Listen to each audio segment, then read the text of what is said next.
क्योंकि इधर आश्रम में मैं अपनी मर्जी से कुछ नहीं कर पा रहा हूँ, इधर उधर वहाँ वहाँ भी नहीं जा पा रहा हूँ। घर पर फिर मैं घर पर जाऊँगा तो अपनी मर्जी से खाऊंगा, चलूँगा, इधर इधर उधर जाऊँगा, देखूँगा, सब कुछ करूँगा। इसीलिए उधर का बहुत याद आ रहा है, उधर वहाँ का ताकत उधर खिंच रहा है। इसलिए मेरे को तो वही खिंच रहा है, अपनी मर्जी से वहाँ जाऊँगा तो अपनी मर्जी से सब कुछ कह रहे वो करूँगा, है ना। इधर उधर जाना, घूमना, सब कुछ वैसा यहाँ नहीं हो रहा है। इसीलिए इधर घुटन फिर उसी बात का है अपनी मर्जी से नहीं हो रहा है। एकदम। अब देखना ये है कि जब से मैं समझने लायक हुआ, मेरी ही मर्जी से हुआ नहीं। आज तुम जहां हो अपनी मर्जी से ही हो, तो मेरी मर्जी ने मुझे भटकाने के अलावा क्या किया।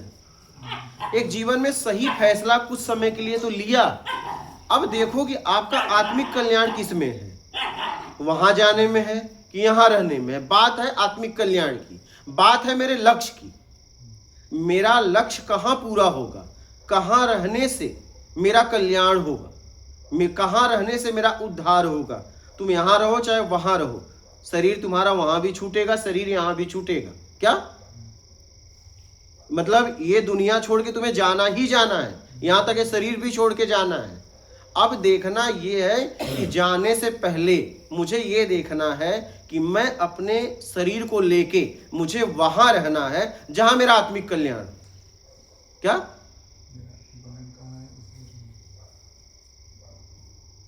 वो आपके पास है। तो बस ये अगर आपको लगता है, आपकी समझ से लगता है, तो आपको कहीं जाने की जरूरत नहीं है। और लगता है कि नहीं इस व्यक्ति, देखिए आपके पास एक ऑप्शन है यहां रह के आत्मिक कल्याण करना, एक ऑप्शन है फिर उसी दुनिया में भाग जाना, एक ऑप्शन है कि भाई ए व्यक्ति के पास नहीं होगा तो और कोई ढूंढना। देखिए यही ऑप्शन है हमारी जिंदगी में। या तो आप उसी दुनिया में लौट जाओ, या तो आपको लगे कि नहीं इस व्यक्ति के द्वारा इसका ज्ञान बताया हुआ, इसकी व्यवस्था में, इसके नियम में रह के आत्मिक कल्याण हो जाएगा, ये आपकी समझ है, तब तो यहां रह जाना चाहिए। और लगे कि नहीं मुझे पीछे तो नहीं जाना है, लेकिन मुझे लग रहा है कि यहां रह के भी आत्मिक कल्याण नहीं होगा, तो फिर आगे चले जाना चाहिए। लेकिन आपको यह देखना है कि मेरा आत्मिक कल्याण किस में है, मेरा आत्मिक कल्याण किस में है। ये व्यक्ति काम करवा रहा है तो किसके लिए करवा रहा है, ये व्यक्ति सेवा करवा रहा है तो किसके लिए करवा रहा है। क्या समाज इसका उपयोग करेगा कि ये व्यक्ति इसका उपयोग करेगा, क्या ये देखना है। क्या ये सत्कर्म है, सब जांचते रहना है। ऐसा तो नहीं जिसके पास रह रहे हैं हमारा अपना पांव ही दबवाने लगा, अपना कपड़ा हिसाब करवाने लगा, ये देखना है। व्यक्ति बड़ा चालाक है, क्या इसने परमात्मा को धोखा दे के चला आया। हाँ, अरे बड़ा चालाक। अब आज परमात्मा भी ना रो भी रहा है, जाना नहीं है। ये इतना चालाक है ना, ये बहुत चालाक है। कहता ये क्या कहता है पता है, सब ऊपर वाला करता है क्या। और जब इसके तरीके से ना हो तब देखो सामने वाले की धज्जियां उड़ा देता है। ये बड़ा चालाक है, ये परमात्मा को धोखा दे के आ गया। कहा अभी आ रहा हूं, आज तक गया नहीं, और जाने की बात हर रोज करता है ये, लेकिन इसे अंदर से नहीं जाना है। क्या हाँ, ये सबको धोखा दे रहा है, सबको। तो हम बड़े चालाक हैं। अब चालाकी छोड़ो, अब आपको ईमानदारी से ये देखना है कि मेरा कल्याण किसमें है। मान अपमान के चक्कर में नहीं पड़ना है, व्यवस्थाओं के चक्कर में नहीं पड़ना है, व्यक्ति विशेष के चक्कर में नहीं पड़ना है, लोगों के चक्कर में नहीं पड़ना है, सिर्फ अपने आत्मिक कल्याण के चक्कर में पड़ना है। और यह देखना है कि मेरा आत्मिक कल्याण कहां होगा, उस जगह मैं रहूंगा। किसके द्वारा मेरा आत्मिक कल्याण होगा, किसी के चक्कर में नहीं पड़ना है, अपने चक्कर में भी नहीं पड़ना है। का हाँ, जो ये आजादी, ये अपना ही चक्कर है जो मुझे हाँ, भटकाएगी बाद में। बस हमें यह पक्का करना कि मेरा कल्याण कहां और किसके द्वारा है। हाँ, कोई द्वारा बनेगा, ये याद रखना, उसे गुरु कहा जाता है। द्वारा बनने वाले को गुरु कहा जाता है।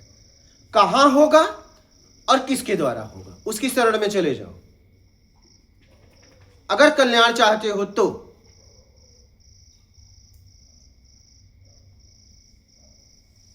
हमें किसी की बात नहीं माननी है, ना अपनी माननी है, ना सामने वाले की माननी है। मुझे बस अपना कल्याण करना है। और जिसमें मेरा कल्याण होगा मैं वही करूंगा और अपनी समझ से करूंगा। बस मुझे पता होना चाहिए ये करने से मेरा कल्याण होगा, इस व्यक्ति के पास रहने से मेरा कल्याण होगा। समझ रहे हो? नहीं तो जाने में टाइम नहीं लगता। क्या जाने में टाइम नहीं लगता, भागने में टाइम होता है। यार यहाँ क्या कर रहा हूं, क्या कर रहा हूं, खा पी के पड़े तो हूं, दिन भर काम कर रहा हूं, सेवा में लगे, चलो घर पे ही करते हैं यार, वहीं मोबाइल पे सत्संग सुन लेंगे। नहीं, क्या बोलते हो, वहीं सत्संग सुन लेंगे, वहीं पेड़ में पानी डालेंगे। कहो गांव में बहुत पेड़ बा, हाँ, वहीं पड़े रहेंगे, वहीं खा पी के, कोई पंचायत की बातें नहीं करेंगे। हम बड़े चालाक हैं, बड़े सातिर हैं, बहुत सातिर हैं। आप ना अपनी सुनो ना उसकी सुनो, आप देखो कि कल्याण किस में है, वो करो, समय बर्बाद मत करो। हाँ, एक जगह एक व्यक्ति का चुनाव जीवन में करना ही करना पड़ेगा। क्या? एकदम। ये ध्यान रखना, किसी का आश्रय लेना पड़ेगा। क्या? लेना ही पड़ेगा। आश्रय मिला तो जन्म हुआ। क्या? आश्रय मिलेगा तभी मुक्ति पाओगे, ये ध्यान रखना, तभी मोक्ष होगा। आश्रय तो लेना पड़ेगा। पढ़ने की क्षमता तुम्हारे अंदर है, लेकिन शिक्षक का सहारा तो लेना पड़ेगा। जबरदस्त।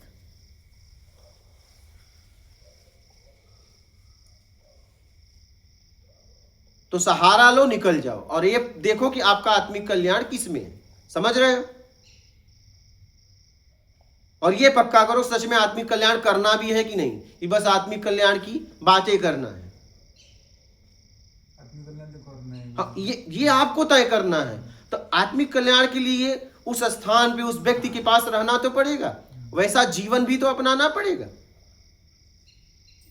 वैसा जीवन भी तो अपनाना पड़ेगा।